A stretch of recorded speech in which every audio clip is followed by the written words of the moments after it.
Good Wednesday morning. I challenge you to find a more busy day in New York sports in the last, 5, 6, 7 years, especially in April. And maybe tomorrow is even busier than today, but we have an Aaron Rodgers press conference. Yes, Jets fans, you are going to see Aaron Rodgers as a New York Jet for the first time today at 2 p.m. You've got the Islanders staying alive with a huge win last night down in Carolina. And good thing for these baseball teams because they were so bad last night and they have struggled recently, and all this other stuff that is going on, like, by the way, the Knicks and the Cavs tonight as well, has sort of sloughed them off to the side so we're not screaming about them. And Brian Cashman and Aaron Boone and Anthony Volpe and everybody kind of don't get hammered on as much because we're so busy. And, oh, that's right, the NFL draft is tomorrow as well. We'll get to it all. Good morning, Boomer. How are you? You know what? I'm doing pretty good, and I think what we saw last night from a couple teams was that you can never discount the heart of an athlete, whether it be Trae Young or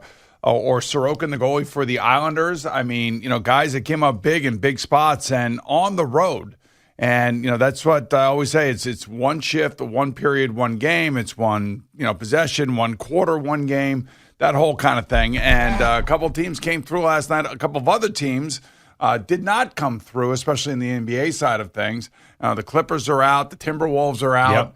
Yep. That kind of thing. So it was amazing watching the furious ending to the Islander-Carolina Hurricane game yesterday because guys are on the ice.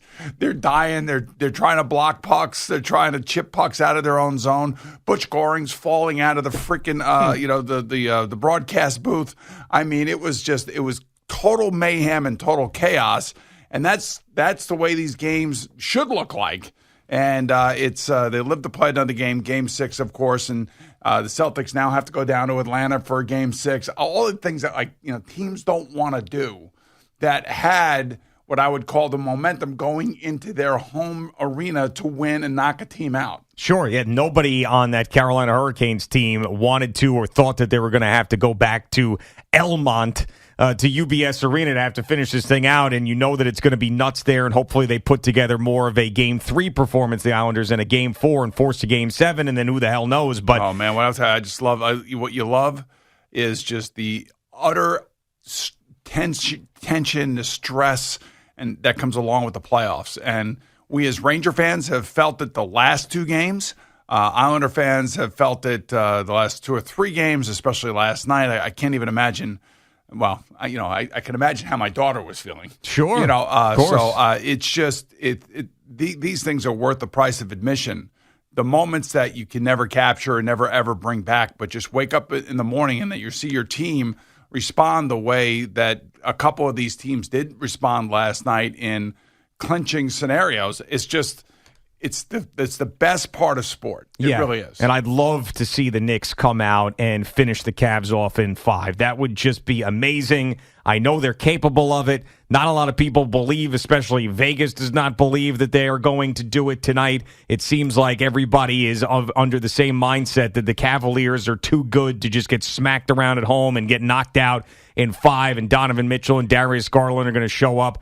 I'm not so sure. I mean, I'm pretty confident in the Knicks. I almost am very confident that they'll win it in 6 if it goes that way. But I am not the one who is counting them out tonight. I really do believe that they can go in there and they could beat the Cavaliers and end this series because you've seen it. You've seen the Knicks rise up and sort of impose their will on the Cavs, and then the Cavs end up wilting late in these games. And I think no matter if they're playing in Cleveland or playing at the Garden, that's possible again tonight. Well, just like I was talking about Trae Young and I was talking about Sorokin and those guys and Matthew Barzal last night, I would say the same thing for Donovan Mitchell. The last thing that he wants is to be embarrassed on his home court, and for the Knicks of all teams to knock them out of the playoffs. So I think you're going to get a great effort from those guys. It's just the athlete in me that tells me that they're not going to just give in.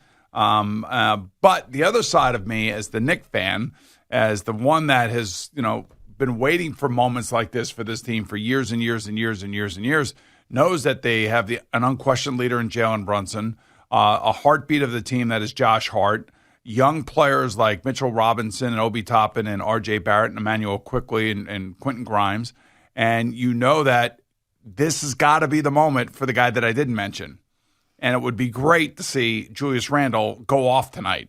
That would be great. Oh, that would be if you were writing a script. That's what you would write for this Knicks season is after getting benched in the fourth quarter of Game 4 that he comes out and he's the reason why they win Game 5 and he uses all that frustration and turns it into something positive and ends up being the best player on the court tonight. Here's the thing. Draymond Green's nuts. Okay, we all know that he's nuts, right? So even he, after being suspended, knew that, maybe it would be better if I came off the bench and he and Steve Kerr decided that. However that was decided, I don't know. I don't follow it closely enough. Yeah. But I do know that it was decided and that, here's a guy that's got a big name, he's got a lot of championships and does all the dirty work for the Golden State Warriors.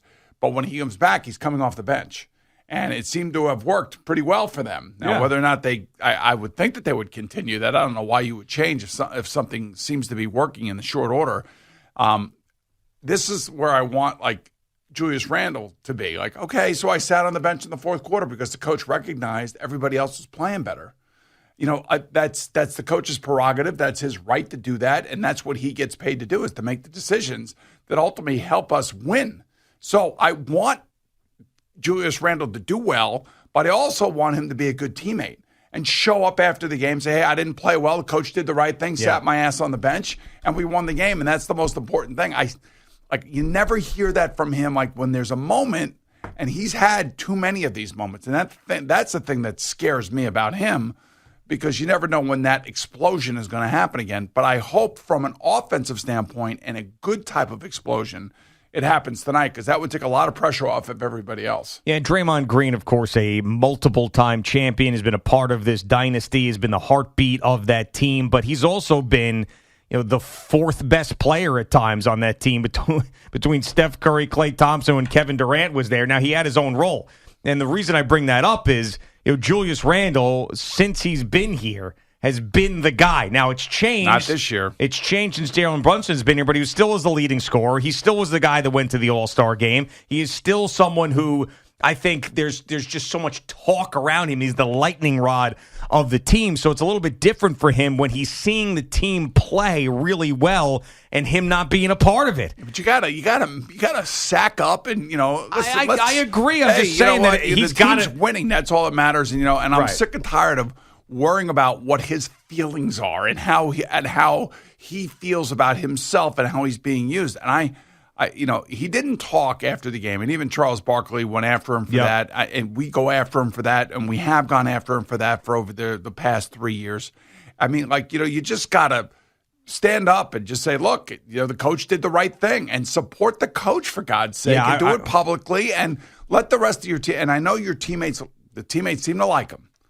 That we always wonder about how teammates view other guys, and you never really know, and then you find out that the Green Bay Packer teammates loved Aaron Rodgers, and you saw what Aaron Rodgers put out yesterday about the Green Bay organization. I don't think he left one person out in thanking him in his Instagram a lot of nicknames post. In there, Right, a lot of nicknames in there. He was there for 18 years. It was a big part. Well, it is his life.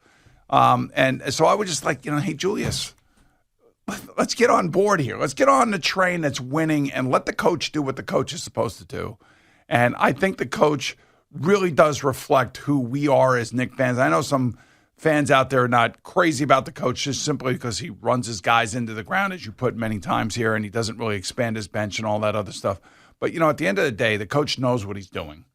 And if you have a mercurial superstar that's going to, walk off the court and not approach the media or talk to the media after something goes wrong, I mean, that is so immature and childish. I couldn't agree more, and that was very disappointing, and I think we didn't focus on it as much because there was a win, and we loved the fact that they had taken the 3-1 lead, but of course it makes him look like the guy that the side of him we don't like, the side that's flipping out on the court, the guy who's getting in his teammates' faces, the guy who doesn't seem like the best teammate, at least from our perspective. But this is a huge moment for him. This is a huge turning point, in his Knicks tenure. Are we going to be talking about Julius Randle as someone that needs to be off the team in the offseason? Or are we going to be talking about Julius Randle as part of what could be a core that could go even farther than the second round next year? And I think it all starts tonight for him. If he comes out and he can't shoot again, and he's terrible, and he's doing that face that he's got going when things aren't going his way. I mean, you know that Julius Randle face. We've seen that way too much over the last couple of years.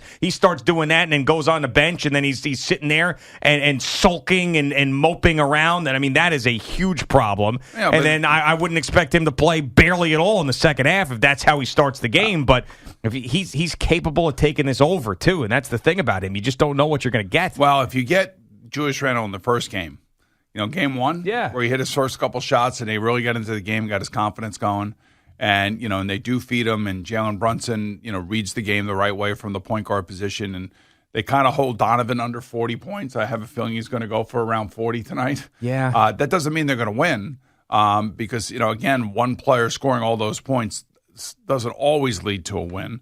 I know Jimmy Butler had an awesome night the other night, but I just think that this is an opportunity, and I often think, when that opportunity presents itself, that guy has got to go and make a name for himself. And this is it for Julius Randle, I think, because it's a road game. It's at Cleveland. He hasn't had a great series, and he has a chance now again to get it right. And if he gets it right and has the good game and they win, then then he'll be in front of the microphones, he'll be in front of the cameras, and he'll be talking again. And then they can move on to the next series. But I would even say, for the Rangers, the same thing. Going into New Jersey, you got a top six group of guys that are many of them are borderline Hall of Famers. Some of them are first ballot Hall of Famers that are getting outplayed. And, you have an opportunity to do something on the road in a tough building against a good team. Go out and do it. This is your chance. Yeah. And I think the consensus is exactly what you said about Donovan Mitchell, and I've mentioned that before, that everybody believes because he hasn't really gone off in a win for the Cavs in the playoffs, and that's really what he had done throughout the year, that he's going to do it in this elimination game at home. But, I mean, he just flat out hasn't been good. Could you imagine if he were a Knick and he was playing like this? Oh, well, yeah. We all talk about we want him, and then all of a sudden, unfortunately for him and good for us, and unfortunately for the Cleveland Cavaliers, he hasn't been the best Donovan Mitchell. He hasn't been the guy that we have seen this year. Yeah, and I don't think it's a lock that he's going to play great tonight. I would not be surprised if he did. I mean, if he came out and he is such a great player, and if he takes over this game, he takes over this game. But remember, his best game was a loss for the Cavs. And in game two, it was Darius Garland that was really carrying the water for the Cavaliers. And Donovan had a lot of assists in that game and was a facilitator. But I don't know. I don't really trust him. I think he goes off. I think hopefully the Knicks are going to win. I still think he's going to go off. He's just too good, and it is the Knicks. And what do you mean by that? You know what? Knicks. Well, because if you're a Knick or a Ranger fan, it's tough. It's not It's right. a grind. Can never be easy, right? It's always a freaking grind. It can never be like a 4-1 series winner or 4-0 series. It always feels like it's a grind. And there's always a villain on the other team that goes off. Yeah. Or stops pucks like Schmid, who is the new villain. Well, it's really Jack Hughes is the villain because he's playing with the Garden crowd and and he's having a lot of fun at the Garden fan expense. So, yes, I got to sit around another day and wait for this. Yeah, you do. Yeah, and then also you've got the draft and the Rangers and the Devils on Thursday, and then of course, Friday is going to be nuts too, huh? I mean, every single day. Every day is crazy. Today is going to be the contrary to popular belief out there, today is the Aaron Rodgers press conference, assuming that he does pass his physical and he does sign his contract. Yeah, 2 p.m. today. Yeah. That will be today, like I told you yesterday. Mm-hmm, yeah. Other people thought that, they're not going to do it before the draft. They never do it before the draft. Hell yeah, they've been waiting for 2 months to do it. Yeah, they got him here, and he was on that plane yesterday. We mentioned that, and he's somewhere in New Jersey as we speak, maybe watching CBS Sports Network or streaming us on the Odyssey app, or maybe he's got an old school radio that he's listening to the show, and the show opened today to see what we're saying about him. Yeah, I don't think so. Yeah, I don't think so either, but I'd like to imagine that. Yeah, he's aware. I do know that. He is aware. He's aware of what we've been doing over the last month or so, yes. Oh, okay, right, very good. And I would say that today's going to be interesting because he got the Green Bay stuff out of yesterday, and the heart may be still in Green Bay, as he put it in his Instagram that was eloquently written, and you could read all the feeling in there, which would be normal, much like Tom Brady did for the New England Patriots. His heart may be in Green Bay, but his head and his arm are here, and the rest of his body. Yeah. So, and I know that he's motivated, and I know that he's going to want to turn this thing around. This is like a huge opportunity for him. We were talking about Julius Randle. We were talking about the top 6 of the Rangers. We talked about Sorokin. We talked about Trae Young. This is going to be a huge opportunity for Aaron Rodgers to do something none of us could do when we came here. And there should be genuine excitement around I think, the motivation that he has coming here, trying to get this team, to the Super Bowl and at least into the playoffs. Now, I was told last night that CBS will have 8 New York Jet games. That's what I was told. Okay. Right? We will still have the AFC side of the playoffs. Remember, this is the year where there's a little bit more mixing and matching with the NFC and AFC crossing over from Fox and CBS on Sundays. Okay. So I do know that, and I feel pretty good about that. And like I said, I think that the Jets are going to have 6 primetime games. Okay. Are they going to play on Thanksgiving? I'm not as bullish on that? Bullish on that right now. Okay. I'm not. No. There are some great matchups, by the way, on that Jets schedule. And you've got the Jets and the Cowboys. You've got the Jets and the Giants. I mean, you've got some real – unfortunately, they don't play the Packers, but you've got some real doozies in there. That Jet-Cowboy game, I'm assuming, could be a 4:25 game on CBS, not on Thanksgiving. Oh, boy. Sunday, 4:25, Aaron Rodgers. Slam that in the beginning of November or middle October or something like that. Right in the ratings, man. Boom! Yeah. Here we go, boys. Oh, it's going to be great. Oh, I can't wait. Yes. All right. It starts today. This is the first Aaron Rodgers in the New York media experience, so everybody's so scared about that. And you'll see how well it's going to go today. Who asks the toughest question, you think? Is it Costello? Is it Samini? Is it Cannizaro? Is it Serby? It's a good question. I mean, man. I remember, what are you going to ask him? Does Dan Leberfeld still work over there? He was a guy who always asked. Connor Hughes? Yeah, Connor Hughes going to attack him right out of the gate? Well, Connor Hughes didn't like Zach Wilson, right? Is that what it was? Yeah. The Bulldog, Connor Hughes. I mean, Right. What is the tough question for Aaron Rodgers right now? There isn't a tough question for him right now. There isn't. What are people going to do? Go back to the vaccination status? I don't think so. What is the thing? Why'd you dump Danica Patrick? What is the tough question? It's just, hey, you wanted to be here. This is great. How do you feel about Green Bay? He already said all of that of Pat McAfee. The tough question doesn't exist for Aaron Rodgers right now. You don't think so? Other than, you're not talking to your family. Are you ever going to talk to your family again? Oh, yeah. Okay. I mean, what? Seriously, what would be if you were up there and this question needs to be asked to Aaron Rodgers today because we got to get an answer about it? What is it? Can I think about it? The fact that you have to think about it. Yeah. I feel like we have talked about him incessantly for months. Yeah. And I know this because, my Giant fan friends are like, you guys ever talk about the Giants? I'm like, yeah, we do. We talked about Daniel Jones and his contract for months. Right. And when they trade Saquon Barkley for months, right. How much more can we talk about him? Well, when they trade Saquon on draft night, then we'll talk about him a lot more. So, Sports Minute? No, I did not do a sports minute on Saquon You were just sniffing in general. No. Right. I was just sniffing that one out. All right, just sniffing that one out. That's what we call sniffing it out. All right, Boomer and Gio on the Fan and CBS Sports Network just getting started. We'll get Jerry in here to give you all the highlights.